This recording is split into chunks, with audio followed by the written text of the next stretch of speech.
What is up, everyone? Welcome back to the channel. Today we're back on the Chevy truck bedside repair, and in last week's video we were able to pull this dent out with the G90E and the wavy wire. And if you haven't seen that video, check it out. I'll leave a link at the end. But today's video is all about body filler, how to straighten that body filler and get it ready for primer and paint. So let's dig in and get started. Before we apply our body filler, we want to feel over the entire repair area, make sure there's no obvious high areas that need to be tapped down before we apply the body filler.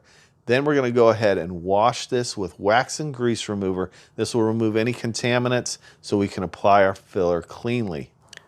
I went ahead and sanded around the repair area with 80 grit sandpaper on my orbital sander. The reason I like to do that is because I like to lay my body filler just over that sanded paint edge. The reason I like to do this is so when I prime it, that primer doesn't shrink into that paint edge and show up underneath your paint or clear. The first coat of filler is going to be a tight coat, and what we're doing is we're pressing it in to the dents and any imperfections in that metal, making sure that gets filled so we can block it and put another coat on. One thing you want to be aware of is your body lines. You want to make sure you keep the integrity of the body lines intact. You don't want to bury them in body filler so they're hard to recreate. Today I'm going to share with you how I use a body filler rasp or a cheese grater. This tool is helpful on large repairs because it helps cut down your sanding time and the dust that's created in your shop. I'm going to use it to cut down the excess filler out of this repair. The best time to use this tool is when the body filler is firm but not quite yet totally cured. This is going to allow this tool to work the best. It will not work very well once this body filler has cured fully. We're going to use this Bondo rasp similar to a block. We're going to use it in a crosshatch pattern to shave down any excess body filler that's sitting on a high area. It's also going to remove those spreader marks from the body filler. So we're technically just blocking it out and getting it level so we can apply another coat of filler or block sand it with 80. You don't want to press really hard when you're using this rasp. You can really dig into the body filler and take out filler that you don't want to remove. You just want to glide across the top and shave it down, get it flat and ready for another coat. Here's what it looks like after you use the Bondo rasp. You can see it has really aggressive teeth that cut that filler really quickly. You can see there's a little low area there and it's exposed that. That's because I used it as a block. I used it like a block. And now I can see some low areas that need some more filler.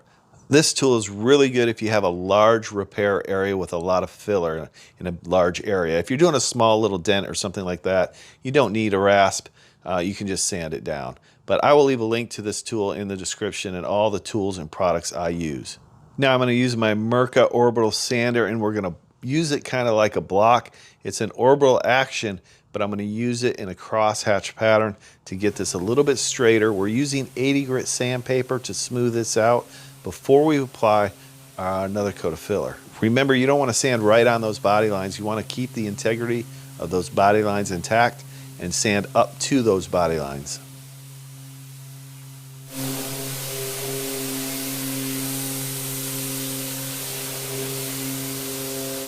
Before you apply your next coat of body filler, you want to evaluate the repair area.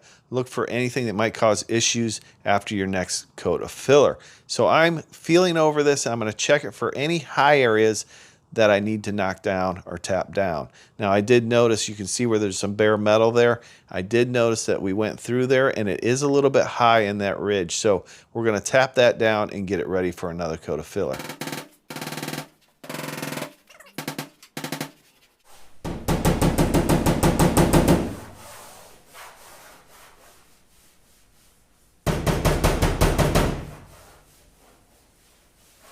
So I didn't notice there's a little low spot here, so we're going to have to put some filler there. Now we're ready for our second coat of filler, so I'm going to blow and clean it off. And the filler we're going to use today is the Rage Ultra Premium Body Filler. This is a really good body filler that sands easy and it goes on smooth. It's not the cheapest body filler out there, but when you're doing a large repair area, it's better to use a quality body filler that's going to be easy to sand. It's going to save you a lot of time and a lot of headaches trying to get it straight. Before you apply your hardener to your filler, make sure you knead that tube of hardener and make sure everything's mixed up properly. And you're not going to need a ton of hardener for your filler, just 2% is what they call for. And you want to fold the hardener into your filler so you don't create any air pockets. And once that filler is one uniform color, you're ready to go.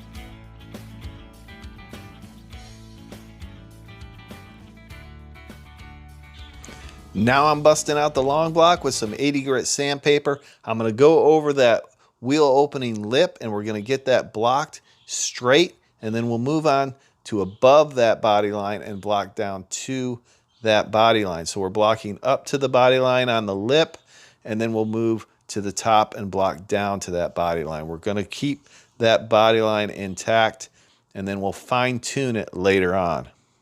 Now I've switched over to a smaller block near this gas lid door. This block forms better to the contours of the panel and that small tight area. So it's good to have a variety of different blocks in different sizes and different flexibilities depending on the panel that you're working on. We're now going to use the orbital sander to machine sand this and get some uniform 80 grit scratches in it.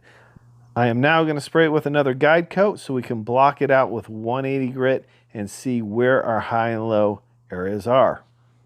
This is actually just an inexpensive flat black paint and it works well in this situation.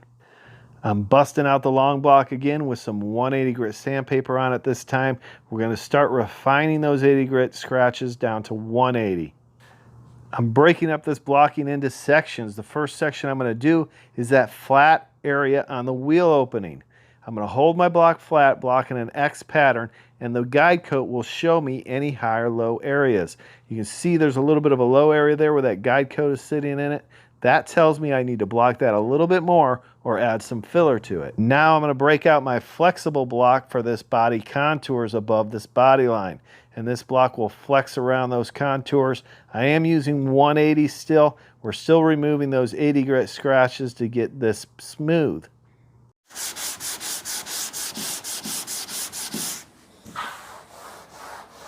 That feels pretty good. Now I'm blowing it off and making sure it's dust free before I add a little Rage Ultra to some of these little low areas. So when you're adding glaze or body filler to a particular low area, you want to make sure you're getting material on either side of that low area so you have a gradual transition when you're blocking it and getting so you can get it flat. Now that I've blocked out all that body filler, I'm going to go over it with my orbital sander on an interface pad. I'm using 180 grit sandpaper in order to remove any of the 80 grit scratches left behind. And if you have any questions about procedures or how to go about your repair, leave them in the comments below. I'm not going to spend a ton of time trying to get all the 80 grit scratches out of the body filler because we're going to put a skim coat of poly putty over this entire repair. My main concern was to make sure I had all the 80 grit scratches out of the paint surrounding that body filler. Now I'm going to clean this off, blow it off, tack it off, and get ready to spread a coat of icing over this entire repair. This is going to ensure that all those coarse scratches are filled. If they did not get sanded out, they're going to be filled and blocked out. So now I'm going to put a thin coat of polyester glazing putty. This is a product called Icing. I'm going to skim coat the entire repair area. This is going to help fill any imperfections, any pinholes. If there's a little bit of a wave, I'm going to be able to block it out straight. And this stuff sands very easy, and it's cheap insurance to make sure you have a good straight panel with no imperfections. When you're laying down your final coat of glaze, it's important to get it as smooth as possible. I'll put a final coat of guide coat on it, and then we'll block it out with some 180 grit just to smooth it out a little bit, and then we'll switch over to 320.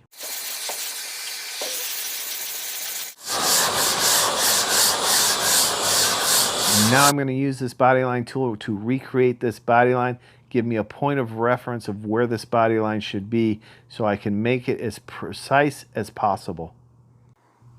Time to go over with 320 grit sandpaper. I'm going to use my orbital sander with a piece of 320 grit on it. I'm not using my interface pad here. I want to make sure any 180 grit scratches are sanded out. So we're going over it with the 320 grit. We're not going to be sanding directly on any body lines or edges. So I went ahead and I filled up some scratches that were here that I wanted to take care of. A couple pinholes, a little low spot there and a little low spot there. Just with some spot putty. We'll let that cure. We'll block it with 320 and then we'll be ready to prime. Okay, now we're going to prep out this panel for the blend and the clear coat. And what we'll do is we'll sand this entire panel, all these areas that are unsanded, with 600 grit sandpaper. I'm going to use the orbital sander with the interface pad. You don't want to sand on the edges. You could burn through those and then you'd have to paint there. So we're already in a tight spot here with the blend. Hopefully this is a really good color match because I don't have a lot of area to blend. It is broken off by the cab, so that should be good. But we'll go ahead and machine sand this all, get it all prepped out with 600. We'll have to go around the edges with a Scotch-Brite, an 800 grit Scotch-Brite, and scuff all those areas that are hard to get to with the DA. And then we'll get ready to primer this. I'm prepping out this bedside with 600 grit sandpaper, and now we're blocking the spot putty to get it nice and straight. And now what we'll do is we'll blow it off, prep it out with some wax and grease remover to remove any contaminants or dust that's accumulated on it. We'll tack rag it off and tape it up for primer. Okay, so now we're going to mask this off for primer, and the way we're going to do that is I'm taking the paper and I'm going to tape it down, and then I'm going to fold it back and roll it. So when I primer up to here, a little bit of primer will blow under there. It won't create a hard edge, and it'll be easier to sand out later.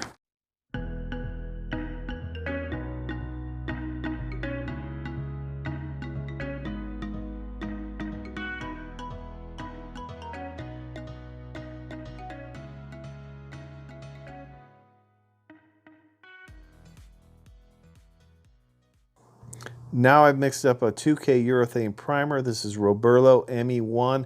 This is a high build primer that's easily sandable, and you can block out any waves or imperfections. And the gun I'm using today is the 3M Performance gun. And just like that, this repair is ready to be blocked and painted. And I'm going to share exactly how I do that on next week's episode. So make sure your bell notifications are on. If you're new to the channel and like the content, let me know down in the comments. I appreciate each and every one of you watching. We'll see you next time on Garage Noise.